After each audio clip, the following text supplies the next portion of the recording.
Қайырлы күн, құрметті көрермендер. Айна ТV телестудиясында Рауан ақпаратты сазды бағдарламасы және оның жүргізушілері әріптесім Сәулет Қабдуали және Динара Ақыдай.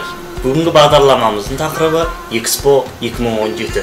1851 жылы Лондонда алғаш рет бүкіл әлемдік көрме қаланың орталығында сиятын барлық экспонаттар бір ғимаратта өткізілді. Және де сол тұста әлемдің назарын аударған ғажайып туынды Кристалл сарайы салынды. Бүкіл әлемдік көрмелердің танымалдылығы жыл санап арта түсті. Прогресс пен өндірістік дамудың көрінісі болып табылатын көрмелер өзін қабылдайтын елдердің болашақта табысты дамуының кепіліне айналды. Эйфель мұнарасы 19 ғасырдағы бүкіл әлемдік көрмелердің символына айналды.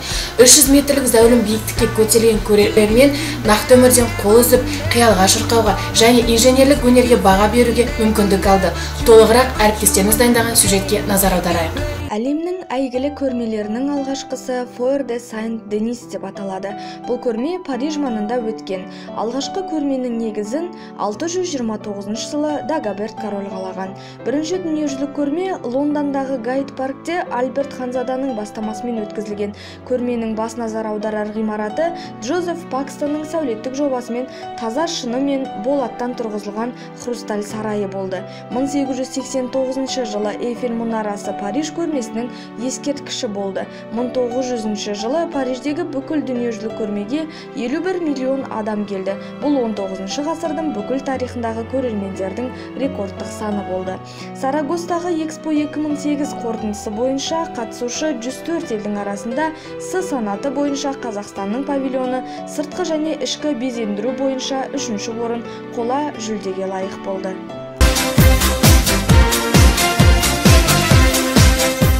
Астанада өтетін Экспо тақырыбы болашақ энергия. Көрмеге қатысушы мемлекеттер энергия технологияларымен бөлісіп, әлемді тәнті етіп паш етпекші. Қазіргі таңда сұранысқа ие балама энергияның көзін алу жолдарымен пікір алмасу бұл құбалық мәселе. Осыдан аңғаратынымыз мемлекетіміздің көтеріп отырған тақырыбы әлемді қызықтыратыны сөзсіз. Экспо 2017 жылы 10 маусым мен 10 қыркүйек аралығында өтеді. Халықаралық көрмеде әрбір мемлекет өздерінің павильондарын 25 гектар жер көлемінде салатын болады. Бұл көрмеге 5 миллион астам халық келеді деп жоспарлануда. Әрбір келетін адам $130,000 ақша келетінін ескерсек, бізге түсетін пайда 520-900 миллионға дейін жоспарлануда. Олай болса, халқымыздың Экспо жайлы ойы қандай екен, бірге көрейік. Экспоға қалай қарайсыз, билет алдыңыз ба? Жалпы Экспоның өтетіні біздің Қазақстан үшін, қазақ халқы үшін үлкен мақтаныш.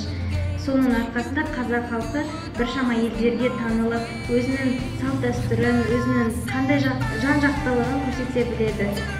Экспоға билет алдым, бұйырса барамын. Экспо көзқарасыңыз қалай? Билет алдыңыз ба? Қазақстан 2017 жылғы өтетін Экспоға көзқарасым негізінен бұл Қазақстанды әлемге саяси жағынан таныту. Ал өкінішке орай Экспоға билет алмадым. Қалай қарайсыз, билет алдыңыз ба? Жалпы Қазақстанда осы 2017 жылы Экспоның өтетіні, ол Қазақстанның ең алғаш 30 елдің қатарына қосылуына үлкен ықпал етсе, әлемде өзінің белгілі бір деңгейін арттыра түседі деп ойлаймын. Және соның өтуі ол қазақ халқының жағдайын жақсартып, экономикасына үлкен әсерін тигізеді деп есептеймін. Ал Экспоға өкінішке орай билет алмадым, бірақ алдағы уақытта жоспарда бар. Экспоға көзқарасыңыз қалай? Және оған билет алдыңыз ба? Экспо 2017 Қазақстан үшін жаңа мүмкіндіктер, жаңа мақсаттарға жол ашады деп ойлаймын. Экспоға билет алдым, және баруға.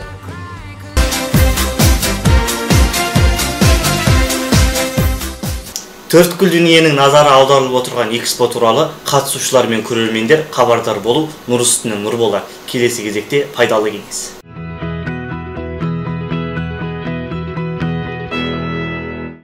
Жігітке жет өнерде аз иді біздің дана қазақ. Ер азаматтың кез келген кәсіп пен өнерге епті болуының пайдасы көп.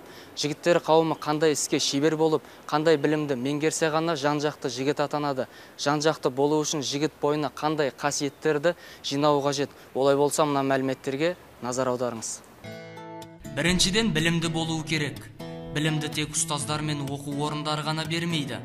Білім үйретуші ең жақсы ұстаз өмір. 11 жылдық мектеп білімнің іргетасы, жоғарғы оқу орындарындағы білім орта тұсы. Соның арасында түрлі кітаптар оқып, тіл байлығыңызды ретке келтіріп аласыз. Жан-жақты жігітке керек қасиеттің ең пайдалысы да осы. Екіншіден, спортпен дос болу керек. Ер адамға қашанда ел қорғаны болып, жақындарының жан тыныштығын күзету үшін денсаулық керек. Ал денсаулығың мығым, өмірің салауатты болу үшін спортпен дос болу керек. Спортты өз өмірінің айнымас бөлшегі санайтын жігіттер дұрыс жолда. Біріншіден, дені сау болады. Екіншіден, шылым мен ішімдіктен ары болып, салауатты өмір салтын ұстанады. Үшіншіден, өзін кез келген жағдайда бөтен жұдырықтан қорғап қала алады. Үшіншіден, шаруаға епті болуы керек. Қолына шеге ұстай алмайтын, ұстаса да балға мен шеген емес, қолын ұрып ала жаздайтын, шаруашылыққа келгенде ақсап қалатын жігіттерде арамызда жоқ емес. Ер адам болғаннан соң үй шаруасындағы ауыр жұмыстарды өз атқаруға міндетті. Сондықтан мен мұндай жұмыстарға жоқпын деп қаша бермей үйреніңіз. Өйткені сіз де бір үйдің ер азаматысыз.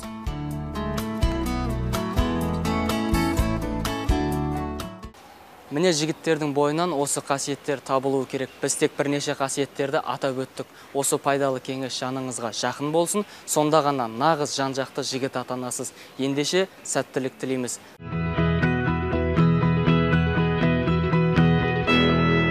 Осымен Рауан бағдарламасы өз мәресіне жетті. Бүгінгі бағдарламаны жүргізген мен Динара Атай және Сәулет Қабдуали. Еліміз аман, жұртымыз тыныш болсын. Аман, сау болыңыз.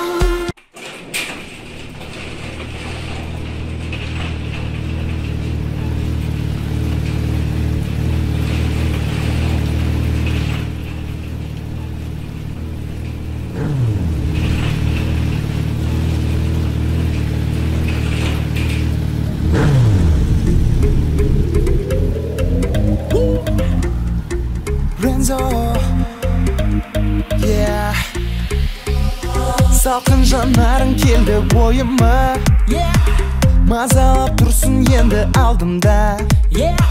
Тоқтата алмаймын мен бұл сезімді, қиялымнан жаралған болсаң да. Өзіңдегі жалынмен сен еліктірген, жалған саған еріп келем, арман болып елестен кеттің. Тұрғандай дәл қолымда, кеттің білсе де алысқа, түсінбеймін барсың ба жоқ па. Көз алдымда артымнан қалған із ғана, сеземін барсың жақында, көргім келеді жанымда, қалдым ба тек қиялымда. We got to move, we got to move, we got to move тек қиялымда. We got to move, we got to move, we got to move тек қиялымда. Gotta give it to you, baby, cause you're shining crazy, baby. Жаңа оттар жанды аспанымда, қалды өткен өмірім артымда. Арбаған кел деген сөздеріңді, ұмыта алмаспын мен бұл жалғанда. Өзіңдегі жалынмен сен еліктірген, жалған саған еріп келем, арман болып елестен кеттің. Көз алдымда артымнан қалған із ғана, сеземін барсың жақында, көргім келеді жанымда, қалдың ба тек қиялымда. We got to move, we got to move, we got to move тек қиялымда. We got to move, we got to move, we got to move тек қиялымда.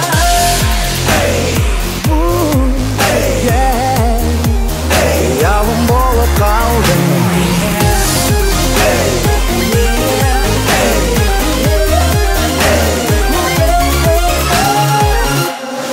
көз алдымда артымнан қалған із ғана, сеземін барсың жақында, көргім келеді жанымда, қалдың ба тек қиялымда. Айтшы жаным,